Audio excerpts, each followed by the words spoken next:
চাঁপাইনবাবগঞ্জ হতে আন্তনগর ট্রেন চালু সহ ৮ দফা দাবিতে মানববন্ধন।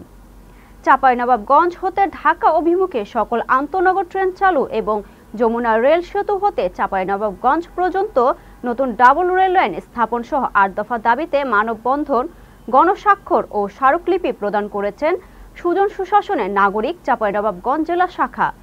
চাঁপাইনবাবগঞ্জ জেলা প্রতিনিধি মাহিদুল ইসলাম ফরহাদ আইটিভি বাংলাকে জানিয়েছেন, বুধবার সকাল 10:30টায় চাঁপাইনবাবগঞ্জ জেলা প্রশাসকের কার্যালয়ের সামনে এই মানববন্ধন অনুষ্ঠিত হয়। মানববন্ধন শেষে জেলা প্রশাসকের মাধ্যমে রেল মন্ত্রণালয়ের উপদেষ্টা বরাবর স্মারকলিপি প্রদান করে জেলা সুজনের নেতৃবৃন্দ।